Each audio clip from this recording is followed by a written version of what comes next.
One of the joys of a tour is when we come to Jerusalem and we have some time in our hotel. On Sunday evening, we have a service. We'll worship the Lord together. We'll also have a teaching. So let's go to church. Today was a day with few discoveries in it, some observations. As we looked at the model of the city in Jesus' day, in the Temple Mount, one of the things that I found fascinating was whose houses were placed where. You'll notice that those houses that surrounded the temple and went in certain directions that were, upscale, shall we say, would have gone to priestly class people. Likely in this case the Sadducees, because they were the ones willing to make some provision for Rome. Now, something else struck me as we entered the city, and there happened to be a chap standing along the roadway as we walked there, dressed in purple, playing a harp, thinking of himself as David. Now, there was one small problem that let me know that he wasn't David. And that was that he had a collection box down on the ground. Somehow, I just can't see David doing that. However, I thought, what do you have to do to get the attention of a city like this? Do you realize that this city has always been a tourist city? I mean, we really don't represent that much difference. So we come in buses. That's about the only difference.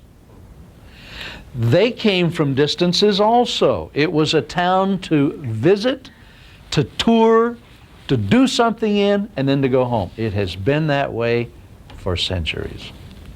How do you get people's attention when you have a message you want to share with them if you've got that kind of problem? So here comes Jesus on the scene, and he really doesn't have long to do this. It's not like, I have this 15-year plan. He's got at most, as we can see, 3 years, and he's not going to be that long in this city. See, most of his time he's going to be elsewhere. It's like he only comes to this town long enough to get in trouble and then get himself crucified. But I want you to see just a few things. I just want to lay out a little pattern of things that will help you understand what Jesus was doing that got him in such intense trouble here. Because as we look at things, you realize there was an establishment class here. And their positions were not anything to do with their positions with God, but their positions in the structure. The vested interests, as we say. Those who had purchased their position. Our guide told us that being high priest or being in the Sanhedrin or something of that nature, it was not what you knew, but it was who you knew. And that these were purchased positions. Now you have to understand that these were people who were in charge of passing along the things of God. These were the authorized ones. How thoroughly they had corrupted. And into this scene comes Jesus. Now I want to turn to Matthew chapter 23 and just read you some things that got him in trouble, okay? Then Jesus spoke to the multitudes. Now this is not a secret teaching. This is not behind walls somewhere in some secret sanctuary where only the sacred few hear this. Jesus is shouting this to the multitudes, saying, the scribes and the Pharisees sit in Moses' seat. Therefore, whatsoever they tell you to observe, that observe and do. But do not do according to their works, for they say and do not do. For they bind heavy burdens hard to bear and lay them on men's shoulders, but they themselves will not move them with one of their fingers. But all their works they do to be seen by men. Now there will be some Pharisees, there will be some scribes, Sadducees listening to this message. Okay, let's go on. All their works they do to be seen by men. They make their phylacteries broad and enlarge the borders of their garments. Now, what this is it's like they wear the biggest spiritual t-shirt, okay? They put the largest posters on their walls. That would be our up-to-date kind of understanding. It's like they have this huge banner that they wear that says, Jesus saves, or something of that nature. You know, they wouldn't have done that. But I mean, this is kind of where we would be. They love the best places at feasts. Now, we wouldn't do that today, you know. There just aren't any head tables anymore at the feasts of our day, are there? And the best seats in the synagogues, reserved for whoever. Greetings in the marketplaces, and to be called by men, Rabbi, Rabbi, teacher, oh, teacher. Greetings in the marketplaces. See, there's some people that, so you see them across the street. It's, whether you greet them or not is no significance. But you want to greet these men because you see it's important to be seen by them. In fact, if you can have your picture taken with them, that's really nice. Oh, you want to have your picture taken with me? Yes.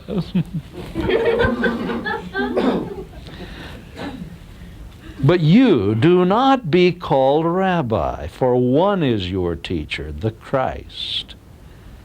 And you're all brethren.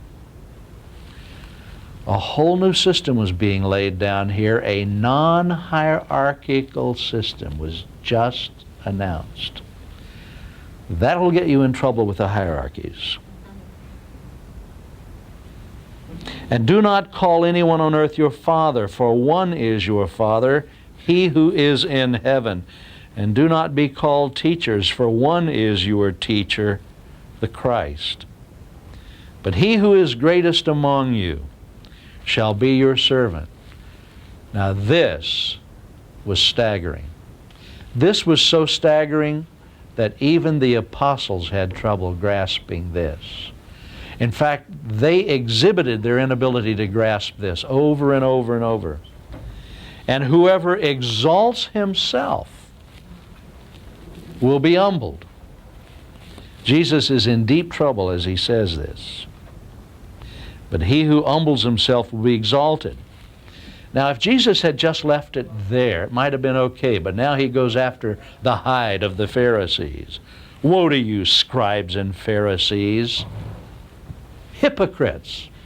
He didn't just say, there is a certain level of spiritual achievement that is less than that which you seem to be exhibiting in terms of your particular clothing and so forth, and we would like for you to be able to somehow solve this a bit of a difference here that seems uncomfortable to we who are lesser than you. You know, he doesn't mince his words at all. He comes to the simplest possible word and the most powerful. Hypocrites. Whoa. For you shut up the kingdom of heaven against men, for you neither go in yourselves, nor do you allow those who are entering to go in. Woe to you, scribes and Pharisees, hypocrites! For you devour widows' houses, and for a pretense make long prayers. Therefore you will receive greater condemnation. In other words, guys, your damnation's a bigger damnation than anybody else. Woe to you, scribes and Pharisees, hypocrites! For you travel land and sea to win one proselyte, and when he is won, you make him twice as much a son of hell as yourselves. Woe to you, blind guides, who say, whoever swears by the temple, it's nothing, but whoever swears by the gold of the temple, he's obliged to perform it. Isn't this ridiculous? I mean, Jesus had it all spotted. He was one who could say, the king has no clothes. Fools and blind, for which is greater, the gold or the temple that sacrifice or sanctifies the gold? And whoever swears by the altar, it's nothing. But whoever swears by the gift that's on it, he's obliged to perform it. I mean, Jesus is grabbing them, right, in this absolute inconsistency. He's fools and blind. For which is greater, the gift or the altar that sanctifies the gift? Therefore he who swears by the altar swears by it and by all things on it. And he who swears by the temple swears by it and by him who dwells in it. And he who swears by heaven swears by the throne of God and by him who sits on it. Woe to you, scribes and Pharisees, hypocrites! For you pay tithes of mint and anise and cumin, and have neglected the weightier matters of the law, justice and mercy and faith. These you ought to have done without leaving the others undone. Blind guides who strain out a gnat and swallow a camel. You gag at a gnat, but swallow, can you imagine? I am convinced the people were rolling on the ground. Best joke they had heard in a long time. Woe to you, scribes and Pharisees, hypocrites! You cleanse the outside of the cup. Oh, you're so pretty. And dish, but inside you're full of extortion and self-indulgence.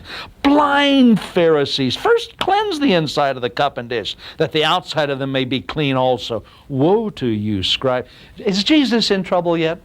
Yeah.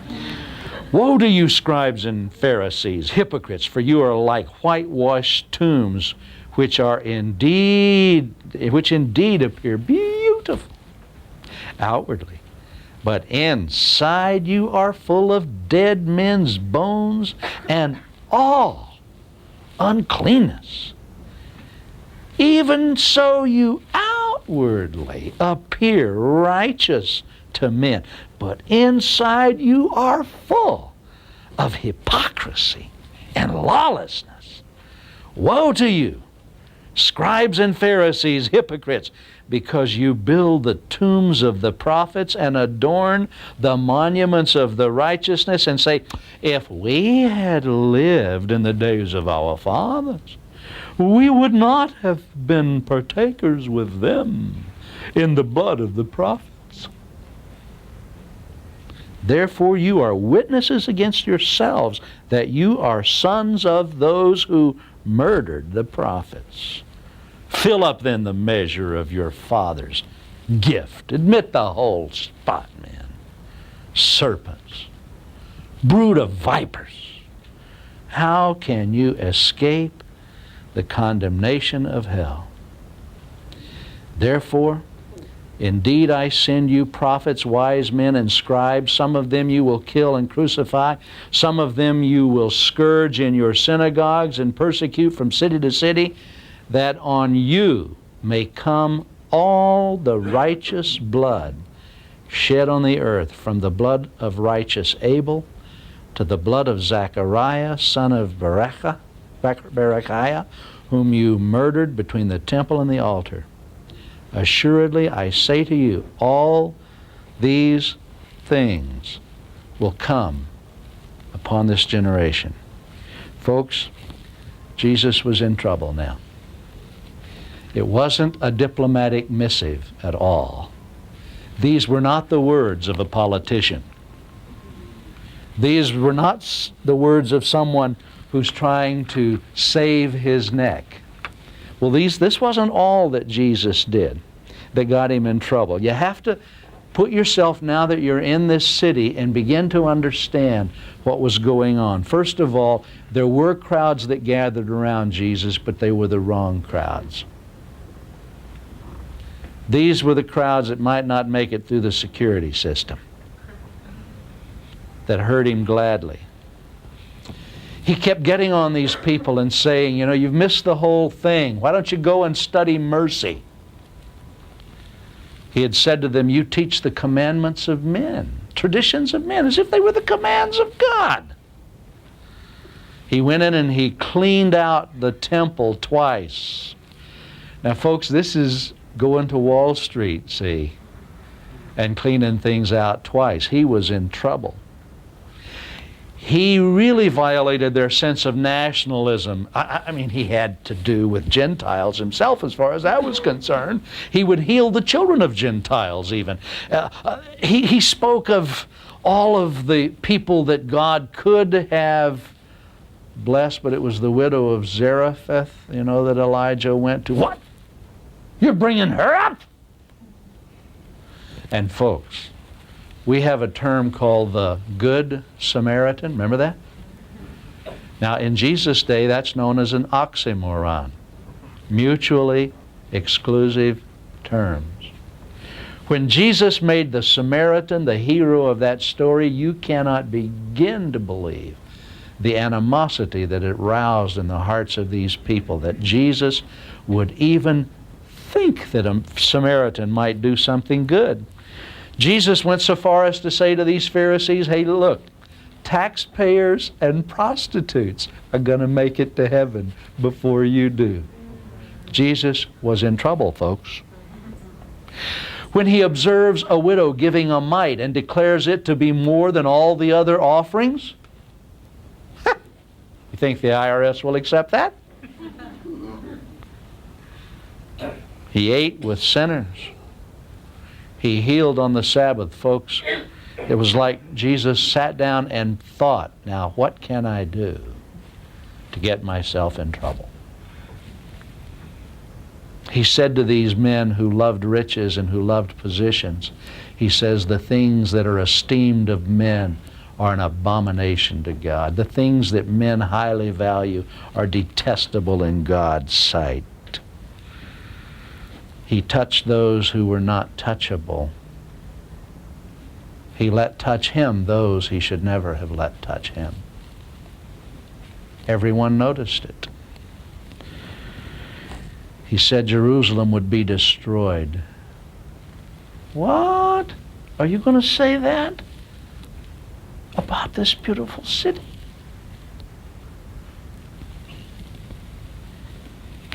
He called himself God. You sure he didn't just have the Jerusalem syndrome? And then to top it off, and in the Temple Institute, you heard it today, he called him Yahweh. He said the name. And he even used it for himself. Both of those were enough to get him stoned. They had a dangerous man on their hands here. A man who owned nothing. He says, I don't even have a place to lay my head. And yet he seemed to have a following. Why? Because he loved people. He loved people. He could care less about a position. Jesus had no position. He seemed to collect no money. He didn't go on television and say, if I don't hear from you today, I'm going off the air. Messiah job is over. Not at all. All of the things that organized religion seems to want to do, Jesus did none of that. He just simply loved his Father, and he loved people. He loved people. And if you love people, it's going to get you in trouble with the hierarchies of this world. If you don't care about recognition, and if you don't care about income, and if you don't care about anything but how can I serve people, it will get you in trouble with the hierarchies of this world. It might even get you crucified. But you know, what I've discovered is that everybody's going to get crucified. We may as well get crucified for the right thing. As one person was complaining about how tough his life was, he made the statement, well, they crucified Jesus too. And someone else observed, yes, they crucified 3 people that day. 2 of them deserved it. So folks, we're all going to get crucified. The thing is, I want to get crucified for the right reason, because then there's a resurrection. So my heart says, oh Lord, it was just simply that you loved God and you loved people, and that got you in all the trouble. But it was trouble worth getting into. And God calls us to the same thing. Remember, He says, where I am, there my servants will be also.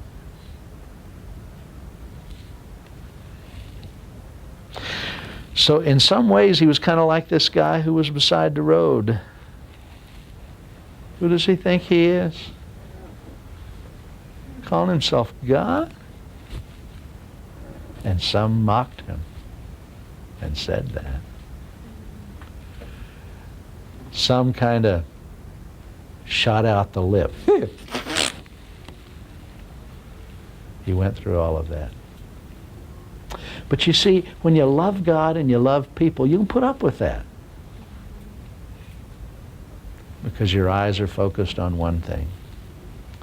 Oh, on this wonderful day and beautiful Sunday evening, may the Lord help our hearts focus on Him and love Him with all our heart, soul, mind, and strength.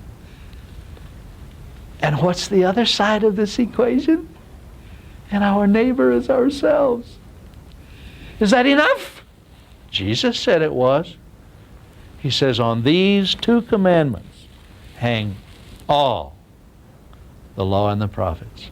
And that's what Jesus came and did. He loved God with all his heart, soul, mind, and strength, and he loved his neighbor, me and you, as himself. Thank you, thank you, thank you, that you were willing to get in that much trouble just for us. And so, Lord, our simple response is, we'll follow you. We want to love God with all our hearts and our neighbors as ourselves. Amen.